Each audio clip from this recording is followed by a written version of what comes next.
কোটা সংস্কার আন্দোলনে শিক্ষার্থীদের উপর নির্বিচারে গুলি ও হতাহতের প্রতিবাদে এবার মাঠে নেমেছে চিকিৎসক ও কবি সাহিত্যিকরা।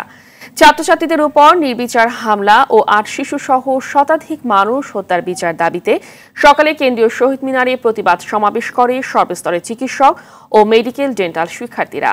আর রাজধানীর বাংলা মোটরে বিশ্ব সাহিত্য কেন্দ্রের সামনে একই দাবিতে মানববন্ধন করে কবি সাহিত্যিকরা। বলেন, এই হত্যাকাণ্ড স্পষ্ট গণহত্যা। রাজধানীর কাওরান বাজারে মানববন্ধন করেছে গণমাধ্যম কর্মীরা। সুমন, তানভীর ও খান আলামিনের সহায়তায় শাকিলা করিমের রিপোর্টে থাকছে বিস্তারিত। সানবিট সব দিবে সামাল। সানবিট ম্যাজিক প্রেস ডিশওয়াশিং এর মাথা ঘোরানো সলিউশন। প্রচন্ড বৃষ্টি উপেক্ষা করে কেন্দ্রীয় শহীদ মিনারে জড়ো হন শত শত মেডিকেল ও ডেন্টাল শিক্ষার্থী এবং চিকিৎসক। বৈষম্য বিরোধী ছাত্র আন্দোলনে শিক্ষার্থীদের উপর নির্বিচারে হামলা ও ৮ শিশুসহ শতাধিক মানুষের নিহতের প্রতিবাদে এই সমাবেশ করেন তারা।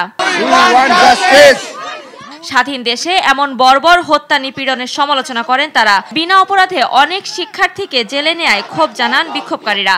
আমরা আমার ভাইয়ের হত্যার বিচারের জন্য এখানে আজকে এসেছি। যতদিন না পর্যন্ত তদন্ত কমিটি গঠন করে এবং সুষ্ঠু বিচার হচ্ছে ততদিন পর্যন্ত আমরা থাকব। আজকের এই আন্দোলন ডাক্তারদের আন্দোলন। এই আন্দোলনকে দয়া করে আল্লাহর ওয়াস্তে কোনো রকমের রাজনৈতিক রূপ দিবেন না। আমি আমার চিকিৎসক সমাজ এবং উপস্থিত সবাইকে সামনে নিয়ে জাতির উদ্দেশ্যে বলতে চাই, ন্যায় এবং যুক্তির পথে আমরা থাকব। কোটা সংস্কারের দাবিতে চলা আন্দোলনে গুলি করে শিক্ষার্থীদের হত্যার প্রতিবাদে মানববন্ধন করেছে বিক্ষুব্ধ কবি লেখক সমাজ। বৃষ্টি উপেক্ষা করে বাংলা মোটরে বিশ্ব সাহিত্য কেন্দ্রের সামনে প্ল্যাকার্ড হাতে জড়ো হন শতাধিক কবি ও লেখক।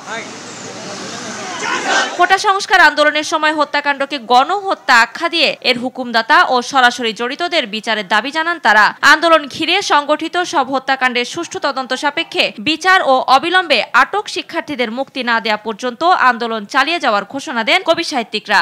রাষ্ট্রকে বলছি, আপনি ভুল করবেন না। আপনি যা ভুল করেছেন ক্ষমা চেয়ে শিক্ষার্থীদের দাবি মেনে নিন।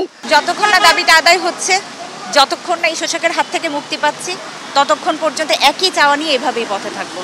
এদিকে সাংবাদিকদের উপর হামলার প্রতিবাদে মানববন্ধন করেছেন গণমাধ্যম কর্মীরা। কাওরান বাজারে তিতাস ভবনের সামনে মানববন্ধনে তারা জানান, কোটা সংস্কার আন্দোলনের সময় পেশাগত দায়িত্ব পালন করতে গিয়ে 4 সাংবাদিক নিহত হয়েছেন, আহত হয়েছেন 2 শতাধিক। ভাগ্য ভালো যে আমি ওখান থেকে ফিরে আসতে, কারণ মাথায় হেলমেট ছিল।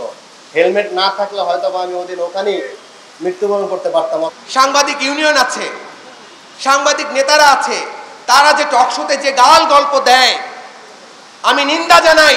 গণমাধ্যম কর্মীদের উপর যেভাবে লাঠিচার্জ করা হয়, তখন আপনারা কোথায় থাকেন যারা ওই টকশোর টেবিলে বসে টকটক কথা বলে?